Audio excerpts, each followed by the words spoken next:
Jai Hind, my friends. My name is Rohit. In this series of videos on lockdown, today I am coming with a second video.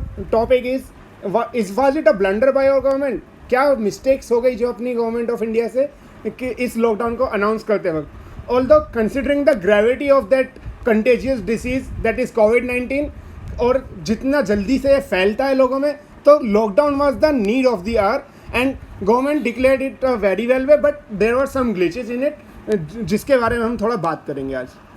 तो start करते हैं. और उससे पहले मैं आपको एक स्टोरी सुनाना चाहूँगा जिसके हमारे मेन कैरेक्टर हैं मिस्टर एक्स.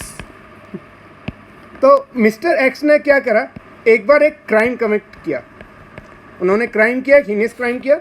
उसके रेस्पेक्ट में उन्हें 3 ऑप्शन दिए गए सज़ा के तौर पर कि whether he wants to eat 100 onions और he wants to get bit by 100 times by a rod और does he want to spend 100 days in a jail.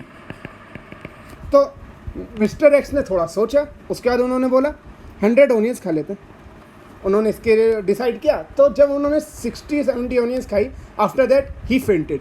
उन्हें फर्स्ट एड दी गई, रिकवर कराया गया. तो उनके बाद दोबारा पूछा, do you want to continue this punishment?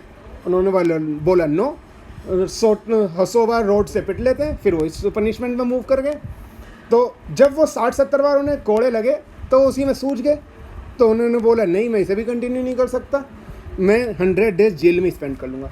तो इन दी एंड मिस्टर एक्स ने ये तीनों पनिशमेंट ले लिए. एक तरह से इन तीनों पनिशमेंट को ही एक्सपीरियंस कर लिया. तो ऐसा ही कुछ अपनी इंडिया के साथ भी हुआ है. कैसे? इंडियन गवर्नमेंट से जो मेजर ब्लंडर था वो था कंप्लीट लॉकडाउन. इंडियन गवर्नमेंट ने पूरे इंडिया में एक साथ लॉकडाउन अनाउंस कर दिया rather than lockdown in a phased manner. जो ये बफर जोन का कंसेप्ट था ना, ये बाद में आया था. इससे पहले कंप्लीट लॉकडाउन ही था. ये ग्रीन जोन, रेड जोन और वगैरह में डिवाइड ये बाद में किया गया था. जो पहले किया जाता तो ज़्यादा बेटर रहता. कैसे? कंप्लीट लॉकडाउन होने की वजह से क्या हुआ, जैसे कंप्लीट लॉकडाउन हुआ उसकी वजह से पूरी इकोनॉमी एक हॉल्ट पर आ गई. पूरी इकोनॉमिक एक्टिविटीज़ रुक गई. मतलब इवन आपको एक डाटा बताऊं मैं, तो एक दिन के लॉकडाउन की वजह से इंडियन गवर्नमेंट को 35,000 करोड़ का लॉस होता है. ये बहुत मेजर अमाउंट ऑफ लॉस होता है उनको.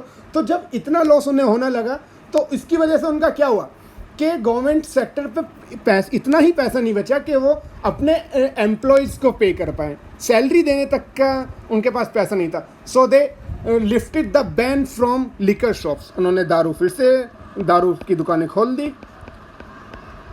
तो उसकी वजह, अब दारू का इकोनॉमी से क्या कनेक्शन है? देखिए, जो ये अल्कोहलिक ड्रिंक्स होती हैं, जो लिकर्स होते हैं, ये एक मेजर सोर्स ऑफ रेवेन्यू होते हैं इंडियन गवर्नमेंट के लिए. इनसे बहुत मेजर सोर्स ऑफ रेवेन्यू मिलता है उन्हें. तो जब दारू की दुकानें खोली गई तो इंडियन गवर्नमेंट को थोड़ा इकोनॉमिक सपोर्ट भी मिला, थोड़े पैसे आने भी लगे रेवेन्यू की तरह. बट प्रॉब्लम क्या हुई? सोशल डिस्टेंसिंग की धज्जियाँ उड़ गई. लोगों को परवाह नहीं रहा कि इतना ज़्यादा इसकी ग्रेविटी को भूल गए, इस कोविड-19 की. वो भूल गए कि उन्हें थोड़ा सोशल आइसोलेशन अभी मेंटेन करना है. वो तो उसकी वजह से ये कोरोना वायरस फिर से स्प्रेड होने लगा.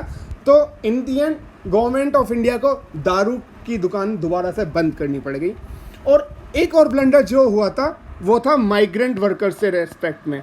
माइग्रेंट वर्कर्स और जो स्टूडेंट जो अपने घर से दूर पढ़ रहे थे, उन्हें इतना भी टाइम नहीं दिया गया उन लोगों के कि वो अपने घर पे वापस पहुंच जाएं. और इनका जो मेजर इफेक्ट था मार्जिनलाइज सेक्शन को कैसे पड़ा, क्योंकि एक टाइम के बाद उनके रिसोर्सेज एग्जॉस्ट हो गए, उनके खाने पीने के लिए कुछ नहीं बचा, तो उन्हें अपने विलेज या अपने घर जाना ही पड़ता. तो उसके लिए उन्होंने फिर गवर्नमेंट ने थोड़ी सर्विसेज रिज्यूम करी उन्हें घर पहुँचाने का तक. लेकिन इस मार्जिनलाइज सेक्शन में हमें पता है हाइजीन के ज़्यादा अटेंशन नहीं दी जाती है, due to which they were already so much infected. And when they start migrating from one place to other place, they carried with themselves that corona virus which they started infecting others. तो इस तरह से corona virus को control करने के चक्कर में indirectly ज़्यादा फैल गया, थोड़े इन ग्लिचेस की वजह से. आई एम नॉट सेइंग कि लॉकडाउन नहीं लगना चाहिए था. लॉकडाउन द बेस्ट चीज़ थी जो हमें उस वक्त एंटर होना चाहिए था, बट थोड़े ग्लिचेस थे इसमें जो अपनी इंडियन गवर्नमेंट से मिस्टेक हो गई. तो आने वाले टाइम में the major challenge in front of our Indian government is how they will revive our Indian economy, which is under a great crisis nowadays. तो ये सबसे बड़ा चैलेंज होने वाला है, and we hope for a better future that our government will deal with it in a better way. So that's all from my side for the timing. हम दोबारा मिलेंगे अगली वीडियो में. So until then, good bye, stay safe, B